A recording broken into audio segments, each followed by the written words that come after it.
Welcome to LOA Today. I'm Walt Thiessen here with Alex King and Dan Mangena. Today is Thursday, October the 1st, 2020. It's 4 p.m. New York time, and wherever you are in the world, thanks for joining us for another episode of LOA Today, your daily dose of happy. And I'm happy because we got the team back. I mean, like for the first time in I don't know how many weeks, Dan's here, Alex is here, I'm here. Like the whole Thursday team is back. We're Welcome back, team. here. Yeah, good stuff. And we Word. and nobody's pounding in the background to make it even better. Yeah. Don't jinx it, Walt. Don't jinx it. There No such there thing. might be some pounding in a few minutes because they're supposed to be moving furniture in my house. Oh, okay. Oh, I guess I thanks for spoke too bringing the soon. bang. Yeah. We just got a new dresser and we got to figure out how to get it up the stairs. I told them, let the delivery drivers do it, but nobody listens to me. Okay. Well, maybe then this is actually going to work out well because I had been thinking about the show that Dan and I did a couple weeks ago. We did a show in preparation for getting on to local cable access, sort of an introduction show.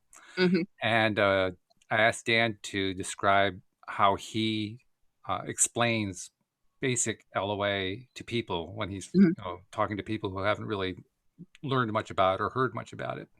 And he laid out a really nice description about how at the very core of every single thing that happens in our lives, there is a common denominator. And that basically became the format for the show, that common denominator. The common denominator, of course, is us. We are our own common denominator. So I kind of wanted to just expand on that topic because, I mean, last week we kind of went off on a tangent, and it was a fun tangent. We were talking about Jedi mind tricks. that was good. Yeah, it was a tangent. But I saw your post about Jedi mind tricks. Yeah, it was fun. It was a fun show.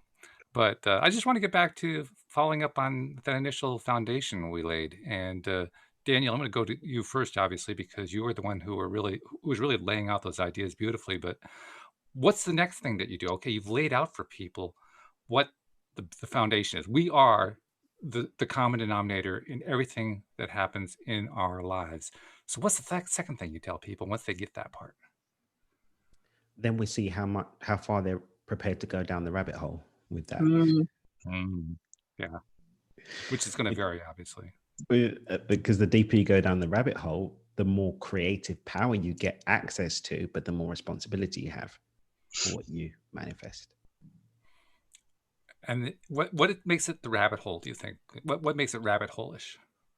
Because you can go really deep into consciousness and the quantum realm and going into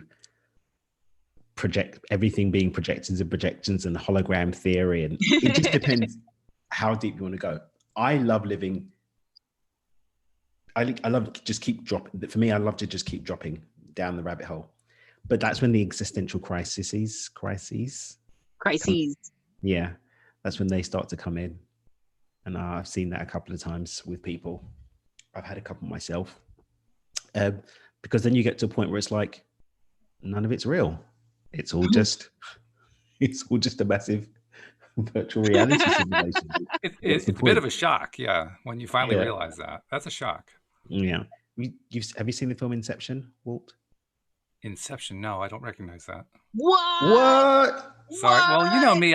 I've seen about 1/20th of all the films that are out there since 1990. I mean, just it's like I would check out Inception though. It's the Nolan brothers. Okay. It's a mind fudge. It's a mind fudge. Okay. Leonardo DiCaprio is the lead actor. Yep. Right. So essentially, what they explore in that film is what would happen in a world where you could hack people's brains, basically. Hack their brains? Yeah. So basically, you project yourself into people's unconscious mind, and they use it to like hack, to take ideas. So like corporate espionage takes a whole new realm. But then there are other concepts that it invites you to explore as well, such as, well, you can consciously choose to lucid dream at any point because you have a conscious interaction with your unconscious mind. So there was a scene, for example, where there are people who are hooked up to the dream machines. And what actually happens is that they're living in their dreams, and The guy goes, so they're always in there? He goes, yeah, they go there to wake up. Their dream is the physical world. Some really interesting ideas. Anyway, my point behind it was that in people's minds, all of the things that you see are projections of their consciousness. So all of the people are projections of their consciousness.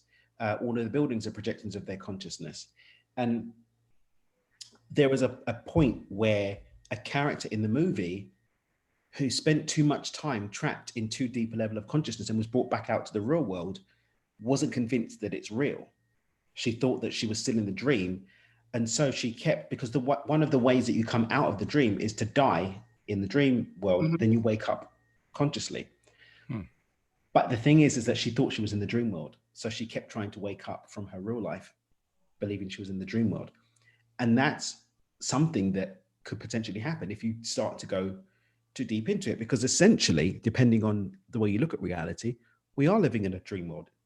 It's another projection within another projection. It's another layer within another layer, but we don't really know because you can't know without going on. And those that believe in the other side or lives between lives, that's effectively what they're saying. Bodies are things that we drop and pick up. Death isn't something to fear. It's just part of the journey. But there are potential edges and implications because we don't know the truth of that. You know, maybe it sounds a lot like it's like it was almost a sequel to an old 80s film called Dreamscape and a prequel to the Matrix films. It sounds like it was like I was gonna say it's very Matrix-esque. It's very Matrix-esque. Yeah. But the Nolan brothers are great. I like what the Nolan brothers do. They come up with cool concepts. Sometimes there are gaps in the narrative, but they do it with such flair that you let them get away with it. That's a good filmmaker. I see what you didn't do there, but I'm with you, buddy. Yeah, right. I see what you didn't do there.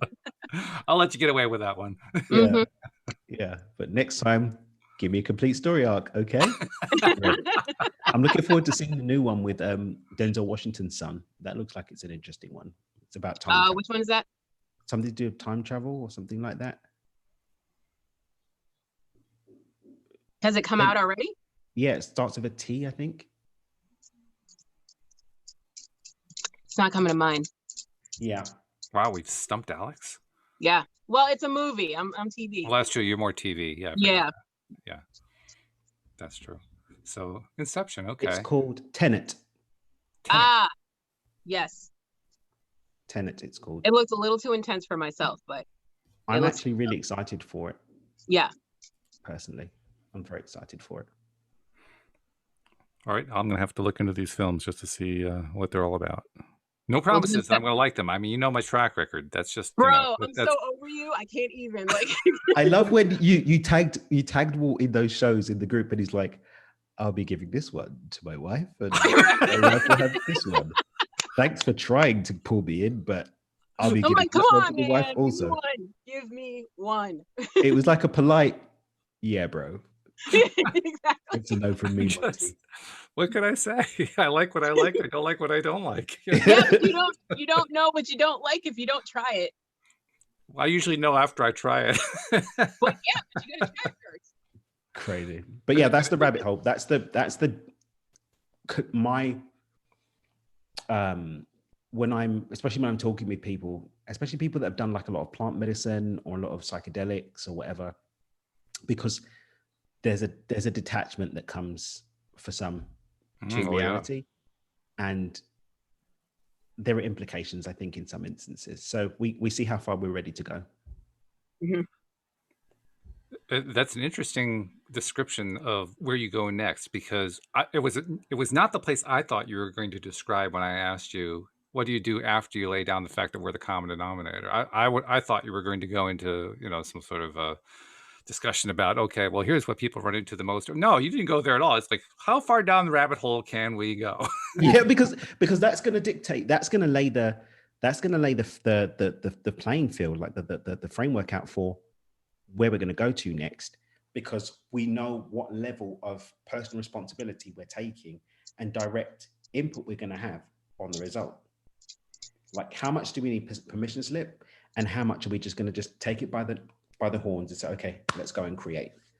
So if we go to reality transurfing, for example, where they invite you to go all the way down the rabbit hole, life is a dream. You are the actor, the director, the film studio host, the cameraman, and all of the other actors in the movie. Choose what you want, run the slide and go for it. Damn. I guess my experience talking to people who are relatively new to it, if I were to describe it in terms of what we're talking about here, is that even if I lay out an idea the way you did, and I love the way you did it, by the way, when you talked about that common denominator. So if I were to lay it out that way to them, I would get responses that would essentially tell me, yeah, I buy into that, but I don't really buy into it. I have reservations about it. Which again, what comes down to how far down the rabbit hole are they ready to go?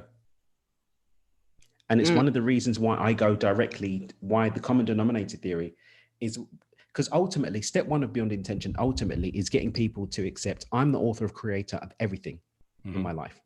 Everything that's shown up, I'm responsible for. Everything that is going to show up, I am responsible for. That's ultimately level 7 of step 1 is I own everything. The stuff I don't like, the stuff that I can't see, the stuff that happened in Syria, I own it all as a projection of what's happening inside of me in some variation of hologram theory. Which is big. I mean, that's a big, giant step right there. Exactly, which is why that's level 7. So yeah, we progress through. But the mathematical simplicity of I am the common denominator, you can't fault from that place the logic of the most logical place for me to start in creating change in my life is creating change with me. Because then the substance of everything must change. Me as a riding tide lifts all boats. That is the place to start. From there, we can have a conversation. If someone's not prepared to accept that, then I don't have any more time for them. Ooh, okay.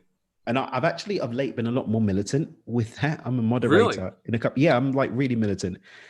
I'm a moderator. Oh, you would love this one. I had someone tried to get at me for veganism the other day. We'll talk about it. Yeah, it was so Here funny. we go. So someone put a post. You brought it on yourself. Someone put a post in the group and said, you know, what are your dietary, like, what's your diet like? And I know they did it to like stir the pot. Right. So I just watched what everyone had to say. And then I saw the vegans coming out. Well, if we're really into consciousness and about like advanced, then we should all cease slaughtering animals and blah, blah, blah, and went off on one. And people like the other vegans were like, yeah, let's do it. Well, the other, not even vegans, the other vegarists, vegan terrorists. Or we can call them Venatics, the other Venatics. Is that what? Vegetics? That sounds a little bit too like vagina. I'm A little bit. that one. That's a whole different type of terrorist. Venatics. I'm glad I'm not actually recording this one as the sequel to the first one, because otherwise this would not work at all. This one wouldn't work at all. but the Venatics, they kind of like, there were some people that like, yeah, I eat plant-based diet, and that was it. Respect to you, kudos. Not, what do you mean you are not vegan? And so I didn't say whether I'm vegan or not. I didn't say anything about whether I'm vegan or not. I simply said, well, considering that importance levels is a big part of reality transurfing, and also one of the golden rule of reality transurfing is you live your life and you let other people live their life. Facts. That should be a general rule. I was just like, I'm not really sure why people are being like shamed for what they eat or don't eat. For their choices, like. So I just basically, I said, okay, I've got a simple question. The lead, the general of the Venatics, General Venatigator, I asked them, and I just said, so are we denying that all things have a level of consciousness, and are we attributing a higher level of importance to one expression of consciousness over another? Because one of the core principles of what we're learning about here is that nothing is more important than anything else. Everything is at the same level. In which case, if we're making a choice in regards to consciousness, then bit of hypocrisy here, like what's going on, like. And I said, plant lives matter. Anyway, so Anyway, Definitely not a good follow-up show to that's for sure. said person completely skipped over everything I was saying. Well, look at you. Have you ever heard about the nervous system? All of the suffering.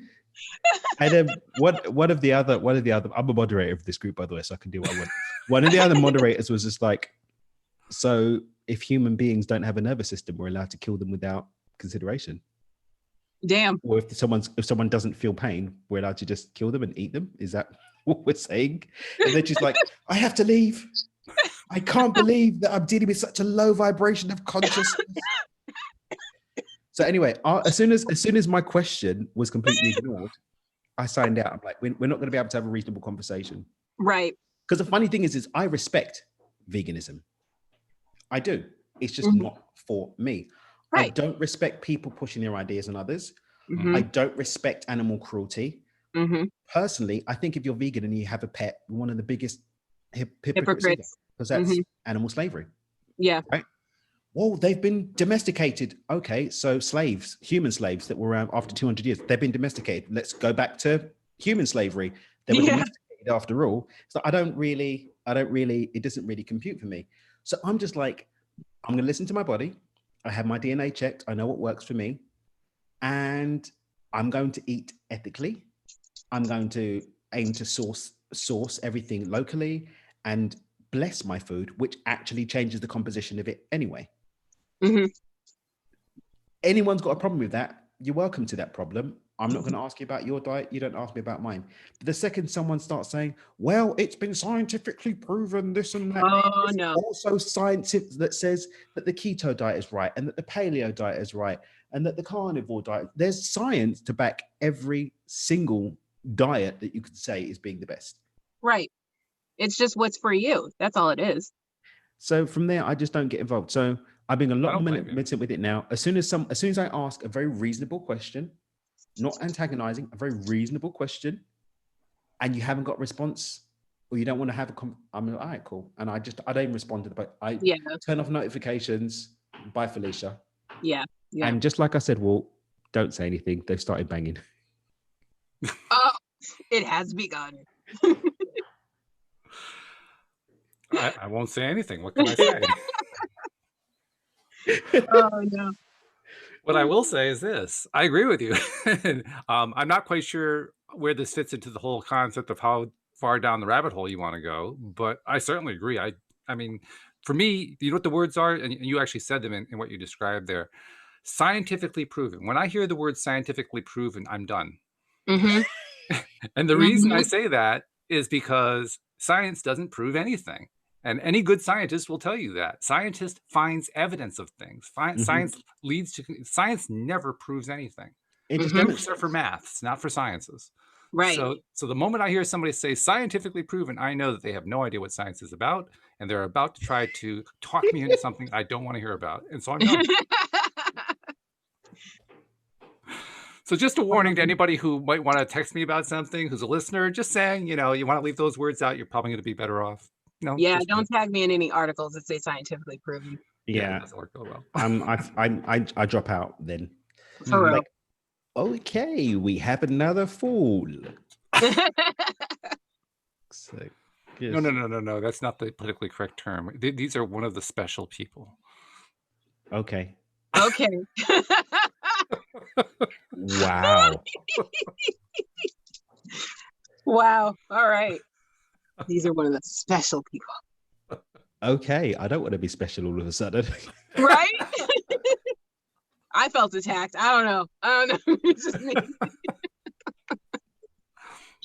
Well, let's see if we could go for somewhere in the middle, because we have on this side we have people who go off the deep end about stuff that really has very little to do with the topic, and on this side we have people who are trying to get into it a little bit more and are still having some challenge with, okay, am I really the common denominator of everything? I mean, how can I possibly be responsible for what goes on in Syria? I mean, I heard that part, Dan. I mean, that's ridiculous. I have nothing. I don't know anybody in Syria. Yeah, but I wouldn't have that conversation with someone that wasn't ready to go deeper down the rabbit hole.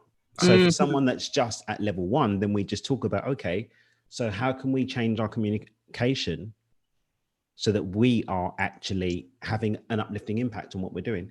How can we deal with how we respond to people so that we can at least have some dominion over that aspect of it? How can we choose what people are in our life anyway? How can we choose where we are? We can't choose what happens somewhere, but we can make choices about where we are actually going to be physically. And that's when we start to progress from there. So then we start moving on to step 2 of beyond intention. But we don't move beyond past 1 until at least some level of responsibility has been taken for their life. Otherwise, we'd just be wasting our time. And then nobody got time for it. Yeah, that's true. Because unless you're willing to at least try to take responsibility for some part, you can't have a conversation. No. Yeah, because you can't jump into the rabbit hole unless you acknowledge that there is one in the first place. Yes. Yes. Not only is that there is a rabbit hole, but it might be worth considering. Mm-hmm. I mean, you could say that there's a rabbit hole there, but I don't give a crap, and the conversation's over. Like, that's the rabbit's problem, not mine. Yeah, right.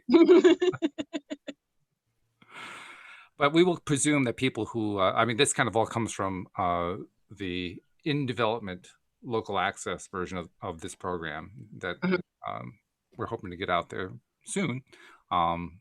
Stuff is sort of slowly like molasses happening in the background for anyone who's looking for the update. And that's the most update I can give you, because I can't give you anything specific like, oh, we just had this next step. The next step hasn't happened yet.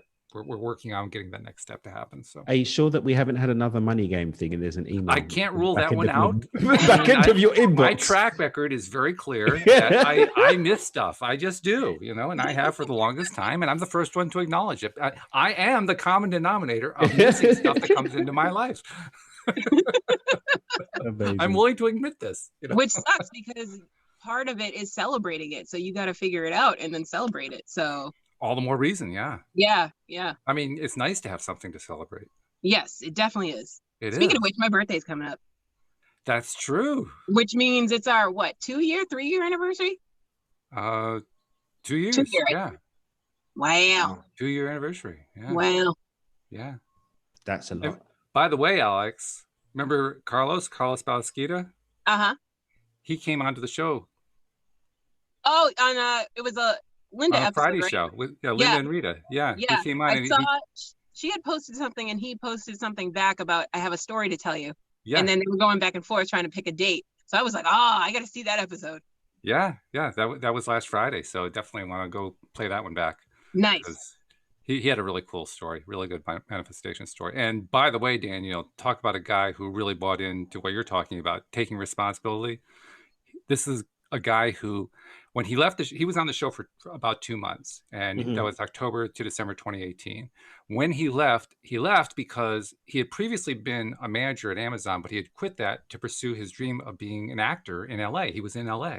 And his career was starting to take off. He was getting auditions and so forth. He was getting really excited. So he left the show to pursue that. And the story is the whole thing collapsed. What happened? Everything just collapsed. The whole thing just disappeared. And talk about taking responsibility. He said, you know what? I'm not going to worry about that. I'm just going to take whatever the next steps are. And if I don't know what the next steps are, I'll just, I'll go home for a little bit, and then I'll go work a job. I'll work like a minimum wage job for a bit. And he took these steps. He ended up in Miami and then ultimately in New York. And the way he got to New York was he got contacted by somebody who was trying to create a new venture that involved Amazon, like selling stuff through Amazon.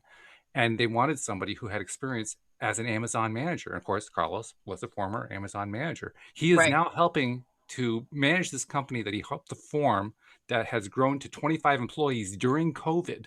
Wow. He's about to start a second company just like it.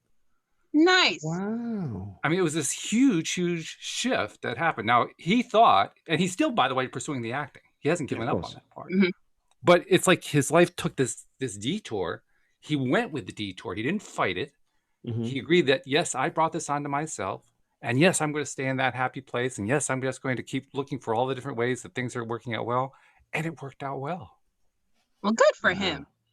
I love that. New York is the second best place you want to be besides LA for acting. Yeah. Oh, definitely. New York's a great place to be for acting. Oh, yeah. Mostly theater, though, but a lot of good stuff. And then Boston's the third. Yep. Boston's another good place. Sure. And acting, I think it goes Atlanta, then Boston. I didn't associate Boston with acting. Actually, yeah. like 5 or 6 years ago, they started shooting a lot of movies in Boston because it's cheaper here. I forget why, but Oh, yeah, it's like Atlanta. Like yeah, they exactly. do Same tax thing. breaks, like Yep. Vancouver Yes. as well. That's why they Yes. film. Well, they have been Supernatural in Vancouver.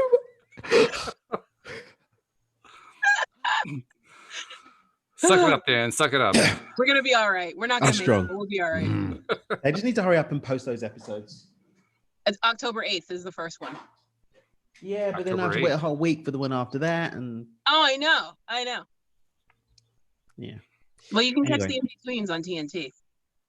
Yeah.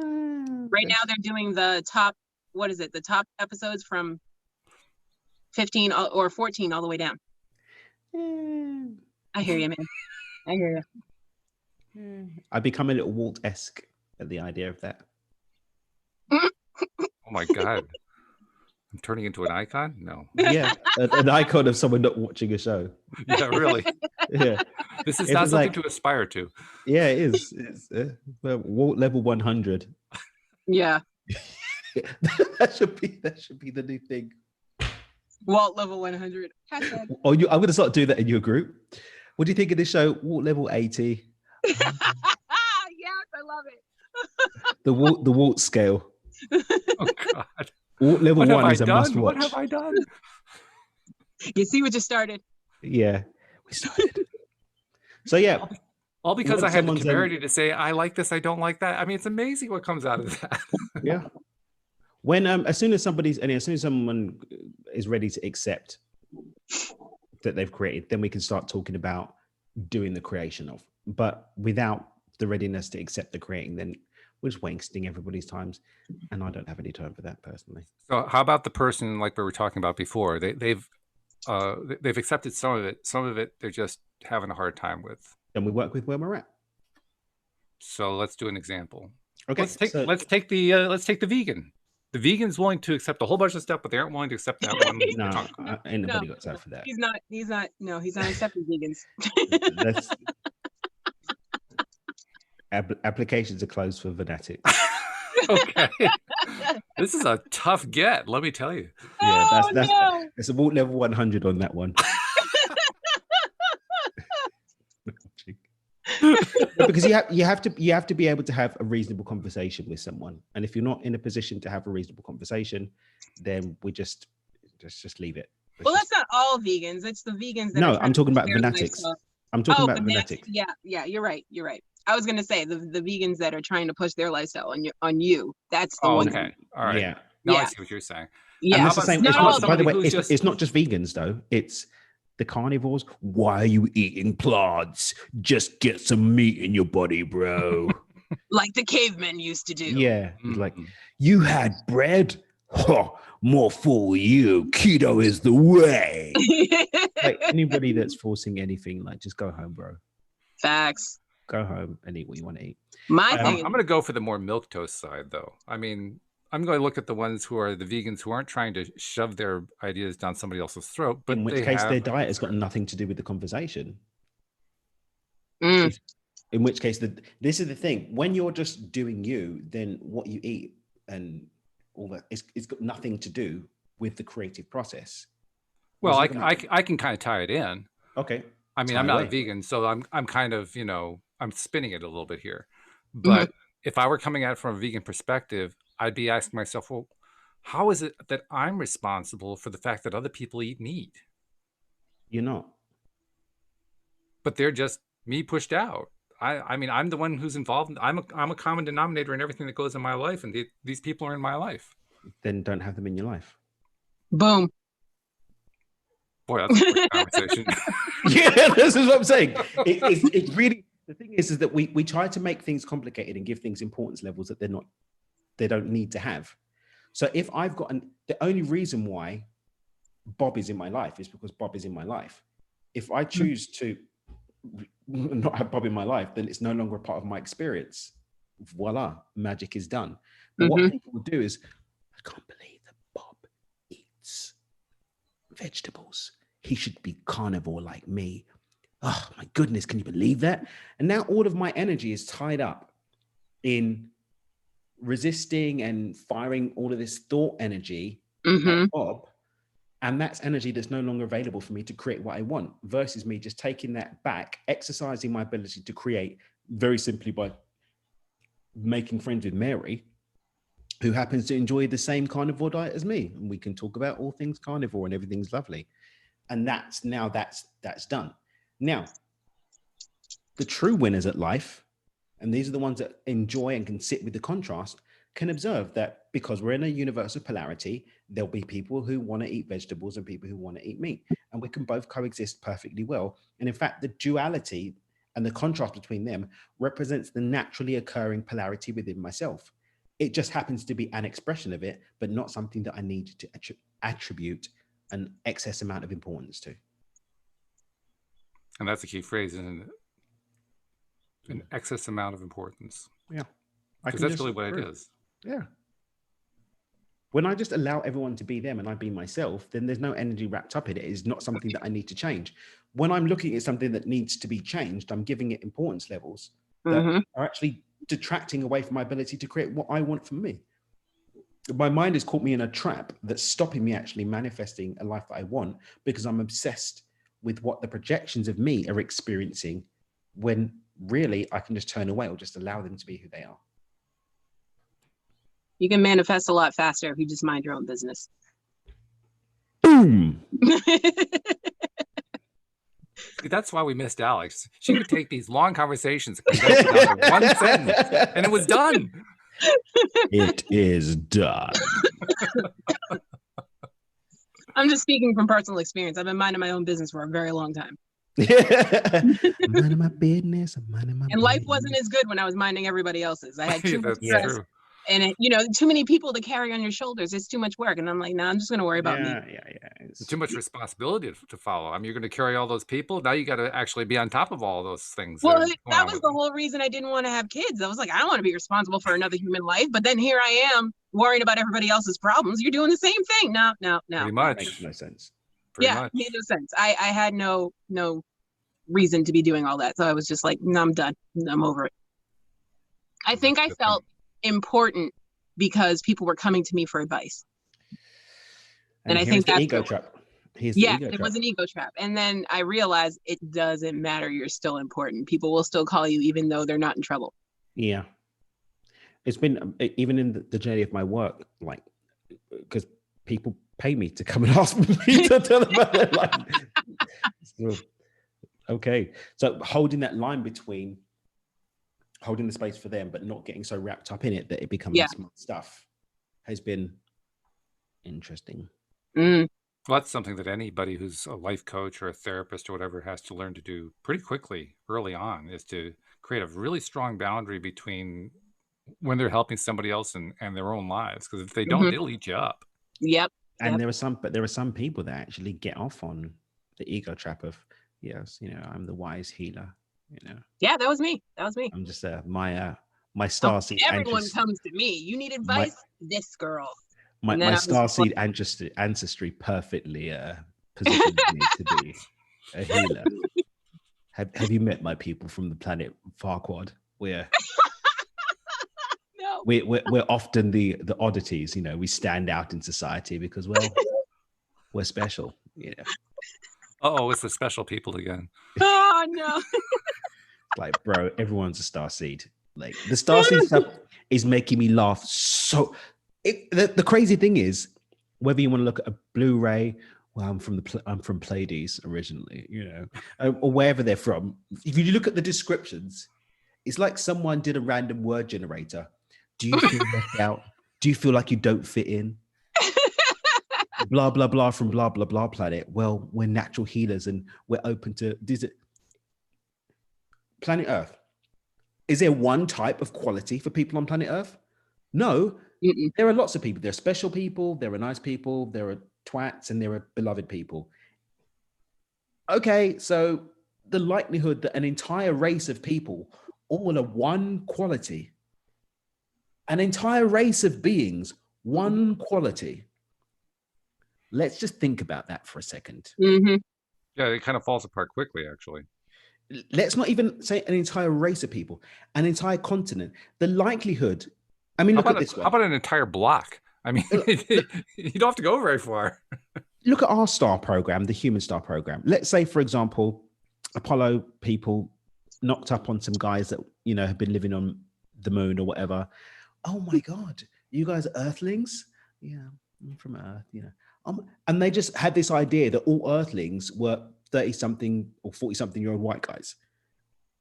Let's just sit with that for a second. Yeah. So when people are, yes, you know, they all look like this and they've got this and they look like that and they talk and this is and they're here to help us. Let's just wheel it in. Let's just dial it back for a second. Yes, I want to connect with the beings from other planets. Dude, contrast exists in the entirety of the universe. They're going to be nice ones. They're going to be not so nice ones. They're going to be ones that want to help and those that want to eat you. It's just the way it goes. But this whole thing of like everyone from another planet automatically makes them a divine angel of healing light. It just doesn't stand up to the test of examination. It just doesn't. I agree. You're right. It doesn't. But it's scientifically proven. Did now I'm turned off. Did you is that a Walt One-y?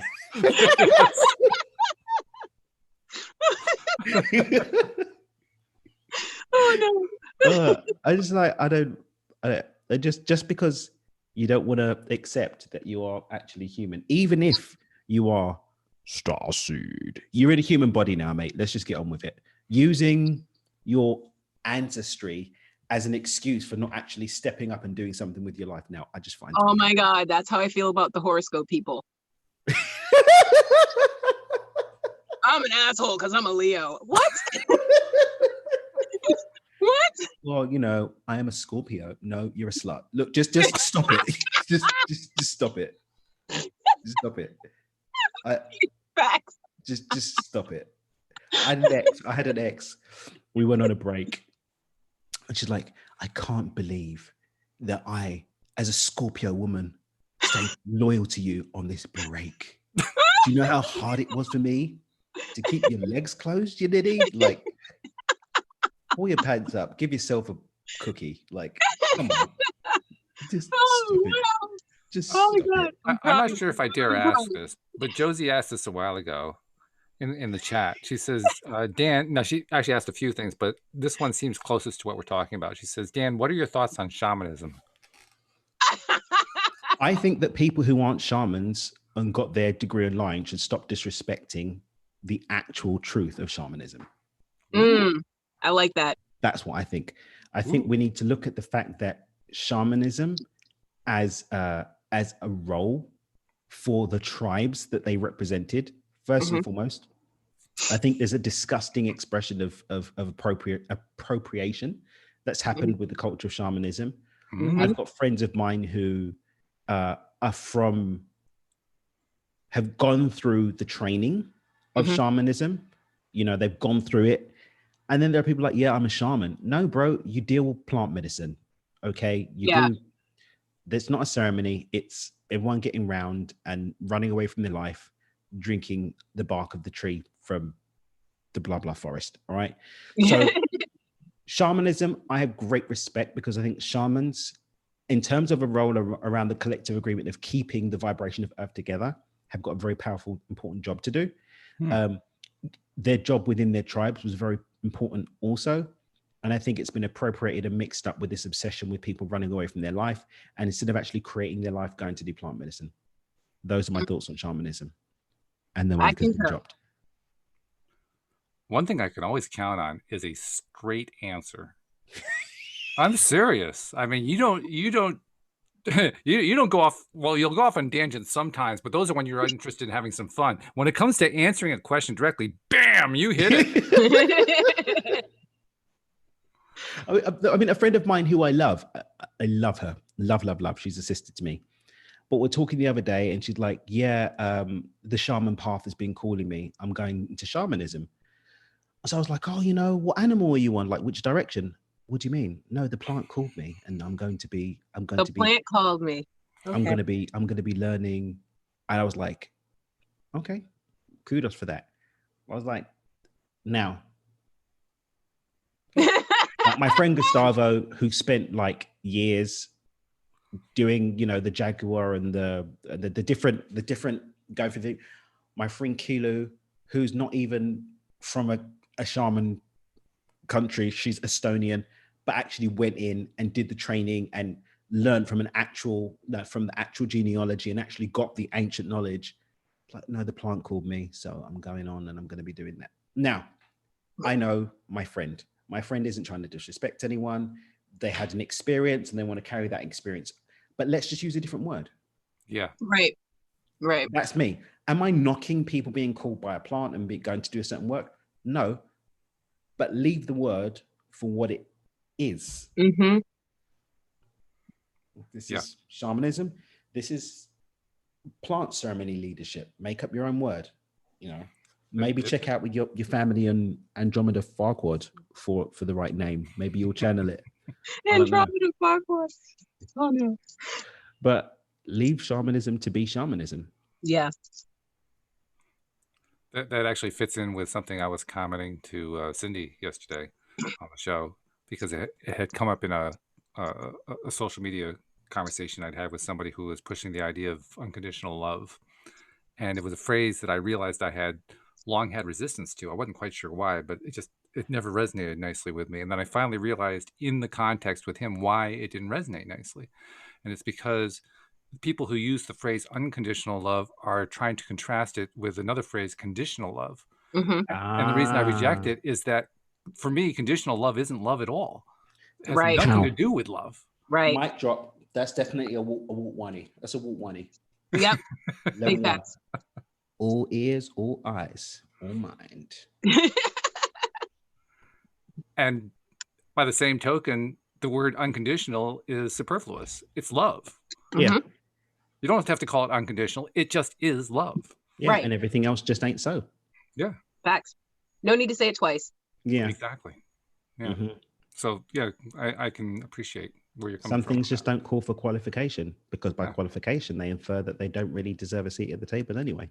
Because otherwise we basically make it impossible to communicate. I mean, the whole purpose of words is to express a meaning. And if we can't even agree on what the meaning of the thing is, what are we talking about? And this is where we all get in trouble. All of us. Every last one. So I'm with you. I think shamanism should be used for actual shamanism. Mm-hmm. Yeah.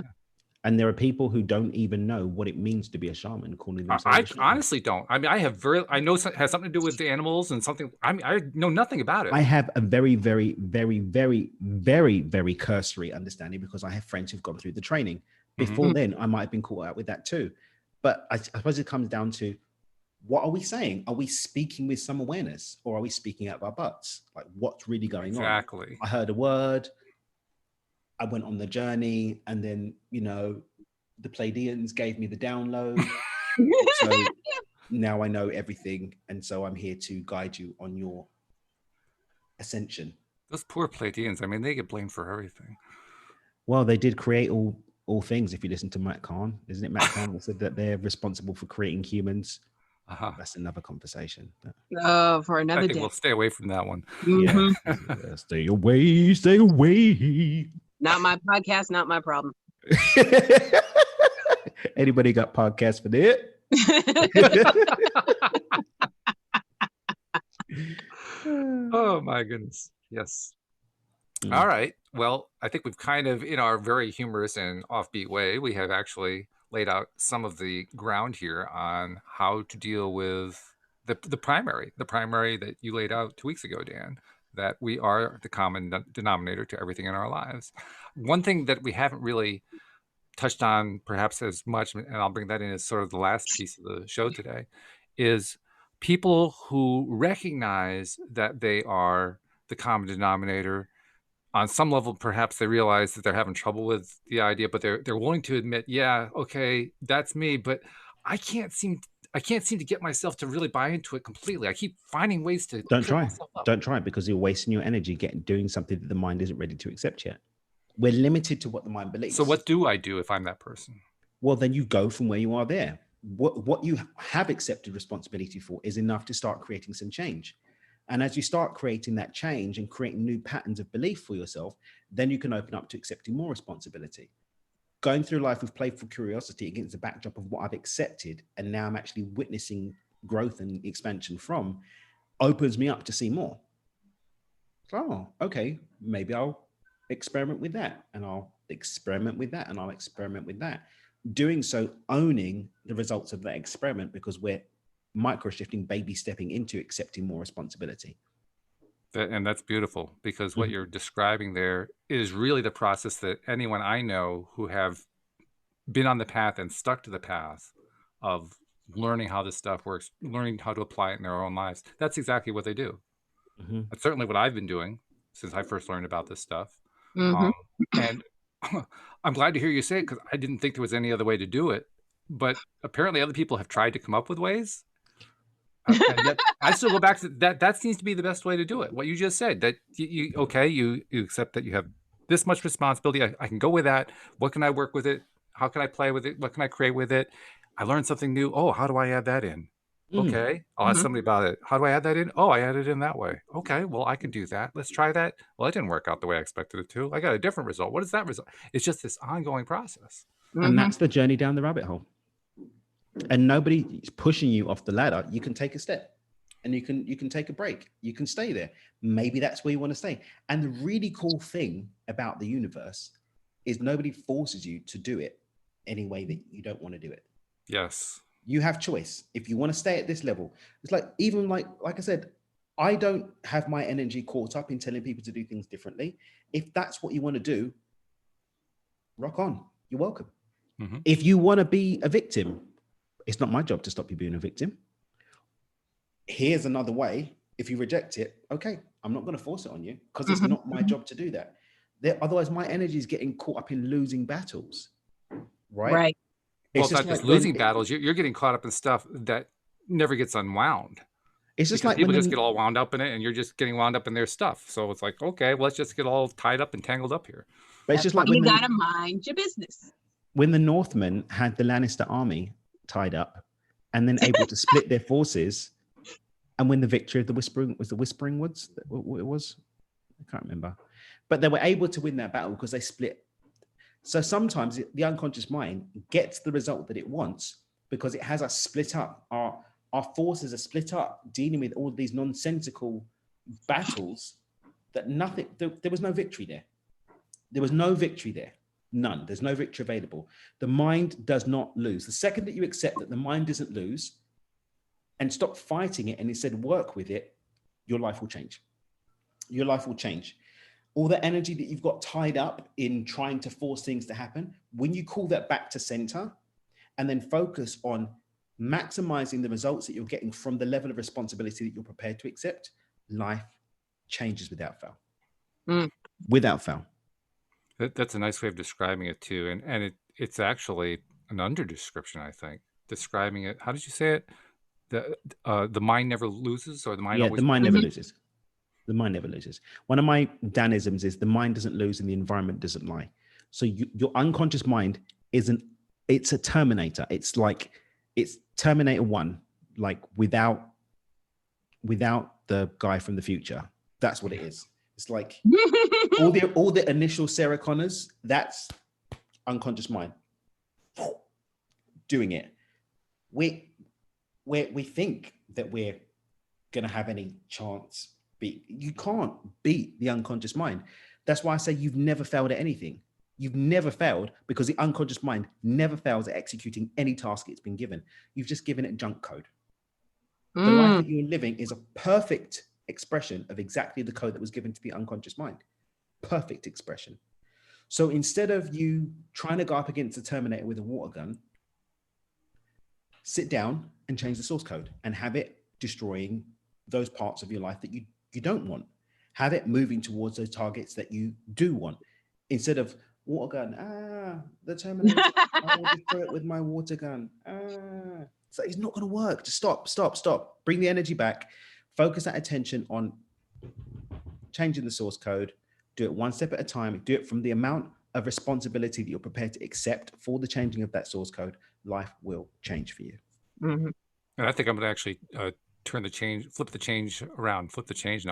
phrase around. Instead of the mind never loses, the mind always wins. I'm going to do it that way because Yeah, I use the negative one because it's a bit edgy. Yeah, it gets Yeah. you. But It I gets you. like the other one just because it for me presents possibilities. Oh yeah. Because now all of a sudden, well, if my mind never loses, okay, well, I could see myself trying to find a way to if it would lose. But if my mind always wins, that's more enticing for me. Maybe that's not everybody, but that for me. It is more enticing. You're right. It is more enticing. I use that one when I want to make people uncomfortable. I want you to be uncomfortable so that we wake you up. Yeah. Oh, my mind always wins. And la, la, la, the hills. No, that's how you got to get them. My with mind the winning. What was that? Sorry, Alex? I said you got to get them with the drama. Yeah, get it with the drama. And then, okay, now we're ready to talk happy. Now we can eat. Now we're ready to go down the rabbit hole. Yeah. And if we're going to go down a rabbit hole, I like the idea of going down one where the mind always wins, because that's a rabbit hole that there's nothing to be afraid of. So it's going to be all good. What was that? Yourself. And that's it. People listening to the podcast are going to say, "What is he doing?" He's actually doing this thing with his head while he's saying that. That's why you should watch on YouTube. Aha. Okay. Well, there's a segue if I ever heard one. It's not a segue if you say it's a segue. Sure it is. It works just fine. Well, what do you think? Is that a segue? She said yes. Okay. Well, then go with it, Yeah. So if you want to listen on YouTube or watch on YouTube so you can actually see what Dan is doing with his head, what do you do, Alex? Well, since I'm back, I guess I'll tell you. You go to YouTube, search LOA Today podcast videos. And once you see our smiling faces, click down below to the red subscribe button. Next to the red subscribe button, there's a little silver bell. Click that silver bell so you'll always be notified when we are live. This message has been endorsed by Chloe. You want to see Chloe? You gotta come on YouTube. I mean, how could you not like that face? I mean, seriously. I know, she's so cute. She's like, I'm done being cute on camera now. Bye. Bye. And of course, since we have done that little segue, we also have to segue into, are you using the LOA Today app? If you have downloaded it, thank you very much. Continue to use it. If you haven't downloaded it, what are you waiting for? And for all of you, how many of you have shared lately? Because we know how important that sharing is, right? Got to have that sharing. Otherwise, you're not really using it, are you? Share. Share the app. Share this episode. Share. Love it. I can't add to that. That's perfect. We'll just leave it right there. And boom. All right. So in our final, we got about 5 minutes left, something like that. In our final 5 minutes, okay, we have finally gotten to the point where we are in growth mode. We are ready to grow. So what next? What's the next step? Then we step into the only place where growth really happens, the only place that's real, the present moment. And then what do we do with that present moment? Then we make the choice to embody one small step, being one step closer to the expression of ourselves that's already experiencing the outcome that we desire to see in our life. Okay, so that I can see how that might flip the switch on somebody who's saying, huh? So let's go over that one a little bit more carefully. So if we go to intention setting as I teach it, bear in mind, this is just my stuff. You might have another model. And if you've got one that works, then do it. And if you've got one that doesn't work, stop doing it. So, but I go to you because you're good at this. So that's why we're listening. So, So the intention isn't to have something, it's to be. We think the intention is about having, but really it's about being. And I spoke about this on my Telegram channel yesterday. We don't want the thing. We want the thing. We want to be the person as a thing. We want the feelings and emotions associated with the thing. So a person doesn't want a Ferrari just for the sake of having a Ferrari. There's an emotional pull, an emotional signature that they're seeking from that experience, whether it's because they think they associate it with being loved or being wanted or having a level of importance. Someone wants a big house, then they don't want a big house for the big house. They want a big house because they want to inflate their ego or demonstrate or they want to have more friends over. They want to be surrounded by love, blah, blah, blah, blah, blah. There's a reason why you want it. And that reason can be associated with a set of emotional states. And that emotional state represents the GPS coordinates for the point in infinite possibility where your outcome exists.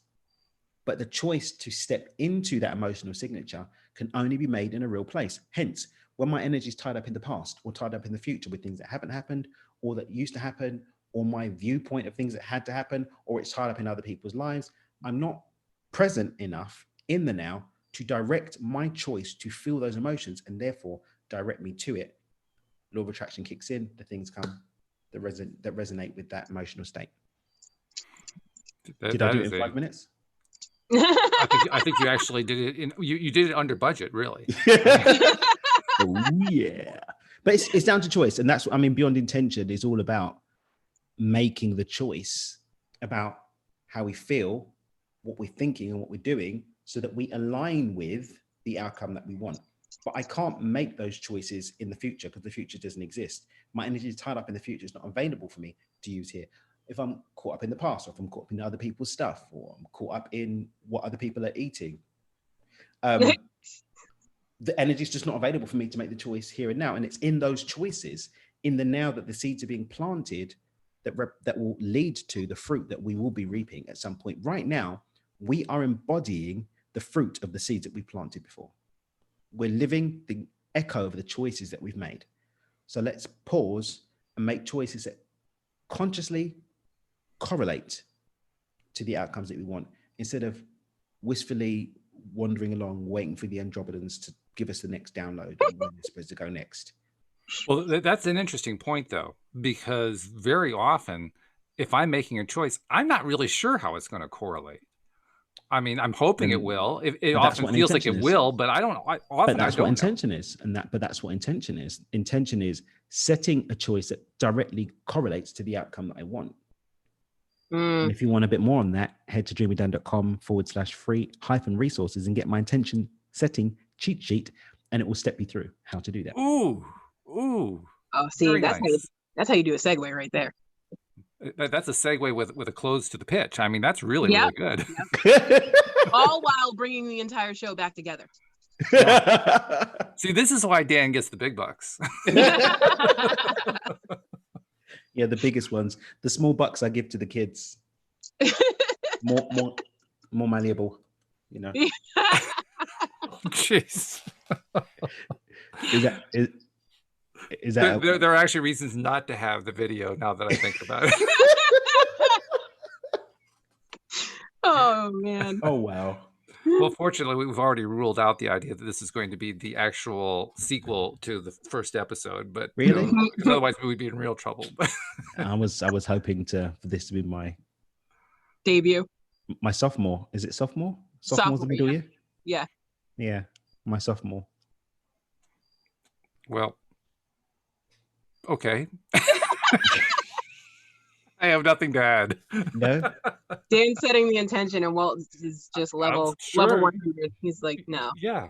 It's okay with me. Have fun. Okay. Oh my goodness.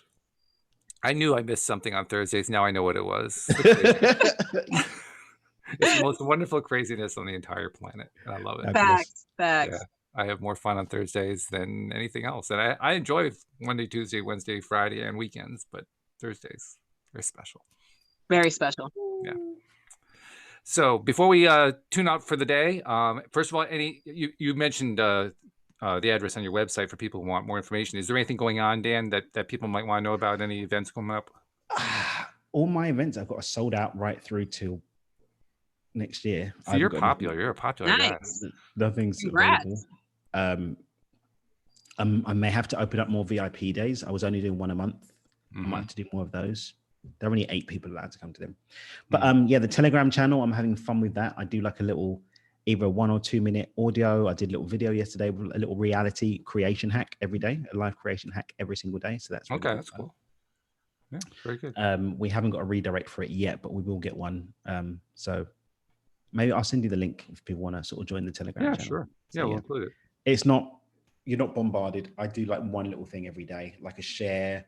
Mhm. Like I did I found a cool YouTube clip of TD Jakes giving a really cool thing the other day. I shared that. And I said yesterday I gave a really cool thing. Today I'm going to do a little tip about importance levels. But yeah, just a little hack at some point in the day. And that's been really fun. Okay. And Alex, now that you're up and about and living life again, which is wonderful, by the way, I'm so glad for that. Very Me happy. too, because hospital. I mean, Aussie. We actually should probably do a show sometime just so you can teach us what you learned from all the stuff you went through, because you went through a lot of contrast. Bro, I could be a doctor at this point. Let's. But you did it. You did it with flair and gave us humor. You did. Yep, I did. But That's all I know how to do. Anything going on in the TV group that people might want to know about? Everything is starting back up. A lot of shows are taking their time with their new COVID schedules, but Fox has started their new shows. LA's Finest just came out. Filthy Rich just came out. I'm not sure how I feel about that. Masked Singer is back. I'm excited about that. That's about it from Fox. I think. Oh, there's this new show. You don't want to do it though. What's it called? I Can See Your Voice. It sounds like a rip-off of The Voice. It kind of is, but it's like it's twisted. So it's like people come on the show that may be able to sing or may not be able to sing, and they lip sync to a song. So you don't know which one it is. Yeah. So the guest the judges have to judge whether this person can actually sing or not based on how they're lip syncing. It's a dumb show. This is the 21st century version of To Tell the Truth. What'd you say, Walt? This is the 21st century version of the To Tell the Truth, a show from the 1950s where there were 3 contestants and the panelists had to guess which one was the real contestant. It's the same thing. Oh, okay. Because I wasn't there in the 1950s. So and it was just as boring then as it probably is now. I haven't watched it, but I saw the preview and I was like, oh, why would they do this? Why? On another note, Alex, and this is one that Cobra Kai. Oh, see, I wasn't a Karate Kid fan, so I didn't even do it. It doesn't matter. It doesn't matter because it explores some powerful ideas. And it ran the risk of being cheesy as fudge and actually was as fudgy as cheese. Excuse me. Okay. Yeah. All right. Gotta add that one to the list because I was a Karate Kid fan. So yeah. Oh yeah, you'll love it then, Walt, because it completely re-explores all of the characters. Don't say he'll love it then, Walt, because you'll get disappointed every time. Oh, for fudge, mudge, bludge. Forgot who you're talking to. It's a really interesting exploration of the characters and who was right and who was wrong, who was good, who was bad. And I'm really reconsidering. And it gives it tells the story of the Karate Kid as well. From the other side. From the other side. Yeah, yeah. And suffice to say, actually, Daniel LaRusso, I really dislike. And I wish that Johnny had beat him up completely. And that he hadn't. Wow. All right. Well, that does sound promising because I like the idea of exploring programs, movies, and so forth that show that there are a lot of different ways of looking at something. Yeah, and it definitely does that. It definitely does that. You are left wondering, was I lied to by Hollywood? Yeah. In the 1980s, what happened really? Well, that's a given all the time. I mean, you're always lied to by Hollywood. That that's the case. The question is, what do you mean? Which story TV never lies to me. Only the news does. All right. On that note, I'm out. I'm out. TV has never lied to me unless it was the news. Next, you're going to say that I'm not a starseed from planet Farquaad, and I don't have time for that. You are whatever. Time to put some Palo Santo and sage my energy. You can sage whatever you want. You are whatever you believe. You can sage whatever you like. Right about. I was just listening to that. Oh my God.